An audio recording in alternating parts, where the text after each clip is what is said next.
Hello दोस्तों, बैलिज्म academy YouTube channel में आपका फिर से बहुत बहुत स्वागत है। दोस्तों, आज के इस वीडियो में हम पर्यावरण के मोस्ट इंपॉर्टेंट क्वेश्चंस को सॉल्व करने वाले हैं, जो कि आपके यूपी टेट साथ ही साथ आपके सुपर टेट के लिए मोस्ट इंपॉर्टेंट है। दोस्तों, इस वीडियो में मैंने सारे क्वेश्चन सेलेक्टेड लिए हैं जो कि आपके सिलेबस पर बेस्ड होंगे, साथ ही साथ आपके प्रीवियस क्वेश्चन पर बेस्ड होंगे। तो वीडियो को ध्यान से देखिएगा और वीडियो के लास्ट मुझे जरूर बताएगा कि आज के इस वीडियो में आपके कितने क्वेश्चन सही हुए। तो बिना देरी करते हुए चलिए शुरू करते हैं सबसे पहले क्वेश्चन से। सबसे पहला क्वेश्चन है, विटामिन सी का उत्तम स्रोत कौन सा है? ऑप्शन आपके सामने है आम, ऑप्शन बी आंवला, ऑप्शन सी लहसुन या फिर ऑप्शन डी दूध। इसका सही आंसर हो जाएगा ऑप्शन बी आंवला। दोस्तों, याद रखिएगा कि विटामिन सी का सबसे अच्छा स्रोत जो है वो आंवला है।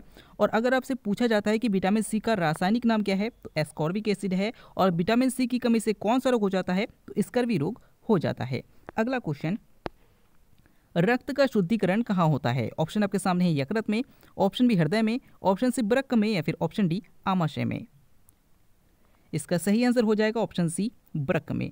दोस्तों, याद रखिएगा कि रक्त का शुद्धिकरण जो होता है वो वृक्क में यानी कि किडनी में होता है। इंपॉर्टेंट है, याद रखिएगा। अगला क्वेश्चन, संविधान सभा के संवैधानिक सलाहकार कौन थे? ऑप्शन आपके सामने है doctor Bhimrao Ambedkar, option B N Rao, option C K M. Munshi या फिर ऑप्शन डी राजेंद्र प्रसाद। इसका सही आंसर हो जाएगा ऑप्शन बी एन राव। दोस्तों, याद रखिएगा कि संविधान सभा के संवैधानिक सलाहकार जो थे वो बी एन राव थे। और अगर आपसे पूछा जाता है कि भारतीय संविधान का पहला प्रारूप किसने तैयार किया था, तो बी एन राव ने तैयार किया था। अगला नेक्स्ट क्वेश्चन है, सूर्य से आने वाली परावैंगनी किरणों से हो सकता है। आपको बताना है कि सूर्य से आने वाली परावैंगनी किरणों से कौन सा कैंसर हो सकता है। ऑप्शन आपके सामने है यकृत कैंसर, ऑप्शन बी त्वचा कैंसर, ऑप्शन सी मुख्य कैंसर या फिर ऑप्शन डी मस्तिष्क कैंसर। इसका सही आंसर हो जाएगा ऑप्शन बी त्वचा कैंसर। दोस्तों, याद रखिएगा कि सूर्य से आने वाली परावैंगनी किरणों से त्वचा का कैंसर हो सकता है। अगला क्वेश्चन, ग्रीन मफलर किससे संबंधित है? ऑप्शन आपके सामने है जल प्रदूषण, ऑप्शन बी ध्वनि प्रदूषण, ऑप्शन सी वायु प्रदूषण या फिर ऑप्शन डी रेडियोधर्मी प्रदूषण। इसका सही आंसर हो जाएगा ऑप्शन बी ध्वनि प्रदूषण। दोस्तों, याद रखिएगा कि जो ग्रीन मफलर है वो ध्वनि प्रदूषण से संबंधित है। और 60 डेसिबल जो है वो मानक ध्वनि स्तर माना जाता है और 80 डेसिबल से अधिक डेसिबल की ध्वनि को शोर माना जाता है। ये क्वेश्चन भी इंपॉर्टेंट है, याद रखिएगा। अगला क्वेश्चन, ऑपरेशन फ्लड का संबंध किससे है? ऑप्शन आपके सामने है कोयला, ऑप्शन बी दुग्ध, ऑप्शन सी बाढ़ नियंत्रण या फिर ऑप्शन डी पीने योग्य पानी की व्यवस्था। इसका सही आंसर हो जाएगा ऑप्शन बी दुग्ध उत्पादन। दोस्तों, याद रखिएगा कि ऑपरेशन फ्लड का संबंध दुग्ध उत्पादन से है। अगर आपसे पूछा जाता है कि श्वेत क्रांति का जनक किसे माना जाता है, तो वर्गीस कुरियन को माना जाता है। और अगर आपसे पूछा जाता है कि राष्ट्रीय दुग्ध दिवस कब मनाया जाता है, तो 26 नवंबर को मनाया जाता है और वर्गीस कुरियन के जन्मदिन में मनाया जाता है। अगला क्वेश्चन, टाइटन किस ग्रह का उपग्रह है? ऑप्शन आपके सामने है बुध, ऑप्शन बी मंगल, ऑप्शन सी शनि या फिर ऑप्शन डी बृहस्पति। इसका सही आंसर हो जाएगा ऑप्शन सी शनि। दोस्तों, याद रखिएगा कि जो टाइटन उपग्रह हैं ये शनि का उपग्रह है। अगर आपसे पूछा जाता है कि कौन सा ग्रह काला ग्रह है, तो याद रखिएगा शनि ग्रह को काला ग्रह भी कहा जाता है। और अगर आपसे पूछा जाता है कि किस ग्रह का घनत्व सबसे कम है, तो शनि का घनत्व सबसे कम है। अगला क्वेश्चन, भारत को पोलियो मुक्त कब घोषित किया गया? ऑप्शन आपके सामने है 2000, ऑप्शन बी 2006, ऑप्शन सी 2014 या फिर ऑप्शन डी 2018। इसका सही आंसर हो जाएगा ऑप्शन सी 2014। दोस्तों, याद रखिएगा कि एशिया में जो भारत है, भारत को 2014 में पोलियो मुक्त घोषित किया गया था। लेकिन पाकिस्तान और अफगानिस्तान ऐसे देश हैं जो अभी तक पोलियो मुक्त घोषित नहीं हुए, इसलिए एशिया को अभी तक पूरी तरीके से पोलियो मुक्त घोषित नहीं किया गया। अगला क्वेश्चन, आपातकालीन ग्रंथि किसे कहा जाता है? ऑप्शन आपके सामने अग्नाशय ग्रंथि, option B thyroid, option C adrenal ग्रंथि या फिर ऑप्शन डी थाइमस ग्रंथि। इसका सही आंसर हो जाएगा ऑप्शन सी एड्रिनल ग्रंथि। दोस्तों, याद रखिएगा कि एड्रिनल ग्रंथि यानी कि है, इसे आपातकालीन ग्रंथि भी कहा जाता है। याद रखिएगा कि अगर आपसे पूछा जाता है कि 3S या 4F हार्मोन किस ग्रंथि से निकलता है, तो याद रखिएगा एड्रिनल ग्रंथि से निकलता है। अगला क्वेश्चन, एक यूनिट में कितना रक्त होता है? ऑप्शन आपके सामने है 200 ml, option B 100 ml, option C 450 ml या फिर ऑप्शन डी 350 ml। इसका सही आंसर हो जाएगा ऑप्शन सी 450 ml। दोस्तों, याद रखिएगा कि एक यूनिट में 450 ml जो है वो रक्त आता है। अगर आपसे पूछा जाता है कि जो रुधिर है, रुधिर दाब किससे मापा जाता है, तो स्फिग्मोमैनोमीटर से मापा जाता है। अगर आपसे पूछा जाता है कि सर्वदाता रुधिर वर्ग किसे कहा जाता है, तो ओ नेगेटिव को कहा जाता है। और सर्वग्राही रुधिर वर्ग जो है वो AB पॉजिटिव को कहा जाता है। अगला क्वेश्चन, पचे हुए भोजन से ऊर्जा प्राप्त करने की प्रक्रिया को क्या कहा जाता है? ऑप्शन आपके सामने है अंतःग्रहण, ऑप्शन बी अवशोषण, ऑप्शन सी स्वांगीकरण या फिर ऑप्शन डी पाचन। इसका सही आंसर हो जाएगा ऑप्शन सी स्वांगीकरण। दोस्तों याद रखिएगा कि जब हम भोजन को ग्रहण करते हैं और उसके पाचन के बाद जब उससे हमें ऊर्जा प्राप्त होती है तो इस प्रक्रिया को स्वांगीकरण कहा जाता है। अगला क्वेश्चन, दांतों का अध्ययन क्या कहलाता है? ऑप्शन आपके सामने है ophiology, option b pedology, option c odontology या फिर ऑप्शन डी फाइकोलॉजी। इसका सही आंसर हो जाएगा ऑप्शन सी ओडोंटोलॉजी। दोस्तों याद रखिएगा कि दांतों का अध्ययन ओडोंटोलॉजी के अंतर्गत किया जाता है, सांपों का अध्ययन ऑफियोलॉजी के अंतर्गत किया जाता है, मिट्टी का अध्ययन जो है वो पेडोलॉजी के अंतर्गत किया जाता है और शैवालों का अध्ययन जो है वो फाइकोलॉजी के अंतर्गत किया जाता है।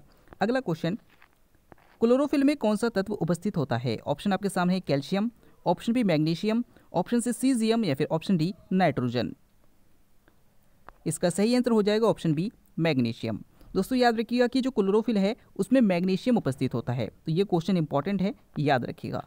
अगला क्वेश्चन, कौन सा कोशिका के अंदर पाचन का कार्य करता है? ऑप्शन आपके सामने है एक mitochondria, option B lysosome, option C ribosome या फिर ऑप्शन डी केंद्रक।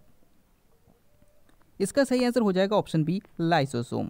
दोस्तों याद रखिएगा कि जो लाइसोसोम है ये कोशिका के अंदर पाचन का कार्य करता है और कभी कभी ये खुद को भी पचा लेता है, इसीलिए इसे कोशिका की आत्महत्या की थैली भी कहा जाता है। इंपॉर्टेंट है, याद रखिएगा। अगला क्वेश्चन, किस द्वीप का आकार घोड़े के नाल जैसा है? ऑप्शन आपके सामने है Greenland, option B Sumatra, option C Lakshadweep या फिर ऑप्शन डी अंडमान निकोबार।